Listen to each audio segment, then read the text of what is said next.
మాత్రమే త్యాగం చేసింది, రాజీనామా చేసింది తన కోసం చేయలేదు, తెలంగాణ 4 కోట్ల ప్రజల కోసం చేసింది. ఆ త్యాగాల పునాదుల మీద తెలంగాణ సాధించిండు కేసీఆర్. ఇవాళ ఎవరెవరో మాట్లాడుతున్నారు కేసీఆర్ మీద. ఇవాళ మాట్లాడుతున్న రేవంత్ రెడ్డి ఆ రోజు మలిదశ ఉద్యమంలో డిసెంబర్ 9, 2009 తెలంగాణ వచ్చింది. ఆంధ్ర ఎమ్మెల్యేలు ఎమ్మెల్సీలు రాజీనామా పెడితే మళ్ళీ ఇచ్చిన తెలంగాణ 27 తారీఖు వాపసు తీసుకున్నారు.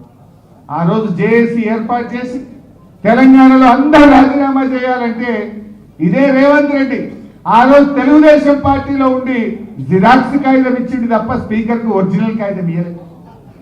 రాజీనామా చేయమంటే ధైర్యం లేదు. రాజీనామా చేయకుండా వెన్ను చూపి పారిపోయిన నాయకుడు, ఒక్కనాడు జై తెలంగాణ అనే వ్యక్తి, అమరులకు ఒక్కనాడు శ్రద్ధాంజలి ఘటించని వ్యక్తి, ఇంకా ఆయన ఉద్యమకారుల మీద తుపాకీ పట్టుకొని బయలుదేరిన రైఫిల్ రెడ్డి రేవంత్ రెడ్డి. ఇంకొక నాయకుడున్నాడు ఈ రాష్ట్ర బీజేపీ అధ్యక్షుడు. ఆనాడు బీజేపీకి 2 ఎమ్మెల్యేలు, ఎండల లక్ష్మీనారాయణ గారు, కిషన్ రెడ్డి గారు. తెలంగాణ కోసం రాజీనామా చేయాలంటే కేసీఆర్ గారు మేమందరం రాజీనామా చేసినాం. బీజేపీకి వెళ్ళి రాజీనామా చేయమంటే పాపం ఎండల లక్ష్మీనారాయణ గారు రాజీనామా చేసిండు. ఇదే కిషన్ రెడ్డి గారు ఆనాడు రాజీనామా చేయకుండా వెన్ను చూపి పారిపోయిన వ్యక్తి. అంటే బీజేపీ అధ్యక్షుడు ఆనాడు తెలంగాణ కోసం త్యాగం చేయలే, రాజీనామా చేయలే.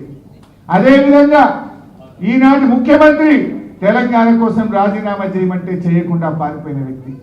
ఇవాళ వాళ్ళు కేసీఆర్ను విమర్శిస్తున్నారు, ఇవాళ వాళ్ళు బీఆర్ఎస్ పార్టీని విమర్శిస్తూ ఉన్నారు.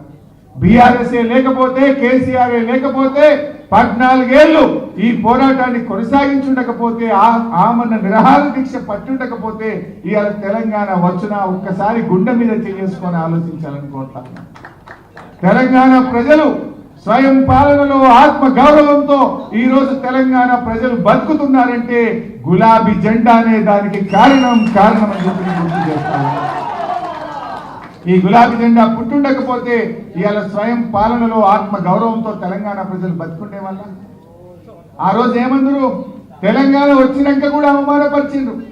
ఈ తెలంగాణ వాళ్ళకు పాలన చేత కాదు, వీళ్ళు వస్తే నక్సలైట్ రాజ్యం అవుతుంది, వీళ్ళు వస్తే మత కలహాలు పెరుగుతాయి, వీళ్ళకి అసలు పరిపాలన చేతనైతుందా అని మాట్లాడినటువంటి నోళ్ళు. ఆ నోళ్ల చేతనే శబాష్ కేసీఆర్ అని అద్భుతంగా 10 ఏళ్ళు పాలించి చూపిండు మన నాయకుడు కేసీఆర్. ఎంత అద్భుతంగా జరిగిందో కూడా మీకు తెలుసు. రాష్ట్రంలో 10 ఏళ్లలో ఏ రంగంలో చూసినా తెలంగాణ దేశానికి మార్గదర్శకంగా నిలిచింది. ఆనాడు కేసీఆర్ అభివృద్ధిలో ఈ రాష్ట్రాన్ని అగ్రగామిగా నిలిపితే ఈనాడు రేవంత్ రెడ్డి అబద్ధాలలో అగ్రగామిగా ఈ రాష్ట్రాన్ని నిలుపుతా ఉన్నాడు. కేసీఆర్ కు రేవంత్ రెడ్డికి తేడా ఏంటంటే అభివృద్ధిలో కేసీఆర్ అగ్రగామి, అబద్ధాలు ఆడడంలో రేవంత్ రెడ్డి అగ్రగామిగా నిలిచింది.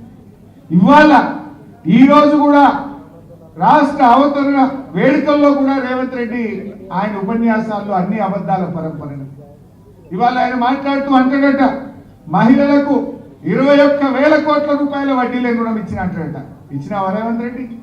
నేను సవాల్ విసురుతున్నా, నువ్వు 21,000 కోట్ల వడ్డీ లేని రుణం ఇచ్చినట్టు జీవో చూపించు, ఆధారం చూపించు, నేను రాజీనామా చేయడానికి సిద్ధంగా ఉన్నా.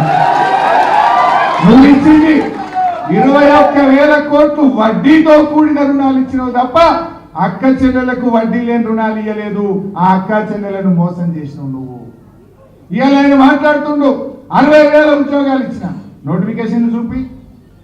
నీ ప్రభుత్వం వచ్చినాక ఉద్యోగాలకు 60,000 ఉద్యోగాలకు నువ్వు నోటిఫికేషన్ ఇచ్చినట్టు చూపి రేవంత్ రెడ్డి. నువ్వు ఇచ్చింది కేవలం 10,000 మాత్రమే. ఆ మిగతా ఉద్యోగాలు కేసీఆర్ గారే నోటిఫికేషన్ ఇచ్చి, పరీక్ష పెట్టి, ఫలితాలు ఇచ్చి, ఫిజికల్ టెస్ట్ చేస్తే వాటికి కాయిదాలు పంచినవు తప్ప నువ్వు ఇచ్చింది కాదే కాదు రేవంత్ రెడ్డి అని గుర్తుపెట్టుకో. అన్ని అబద్ధాలే. ఆయన మాట్లాడుతూ 275 లక్షల మెట్రిక్ టన్నుల పంట పండింది అన్నాడు. పండింది ఎవరి పుణ్యం? బీఆర్ఎస్ ప్రభుత్వ కృషి వల్ల, కేసీఆర్ యొక్క ముందు చూపుతో పండింది. నువ్వు వచ్చినాక రేవంత్ రెడ్డి నీ ఏడాది క్రితం పాలనలో ఒక ప్రాజెక్టు కట్టినవా? ఒక ప్రాజెక్టు పూర్తి చేసినవా? 1 ఎకరానికి నీళ్లు ఇచ్చినవా? 1 చెరువు తవ్వినవా? 1 చెక్ డ్యామ్ కట్టినవా? నువ్వు చేసిందేంటి?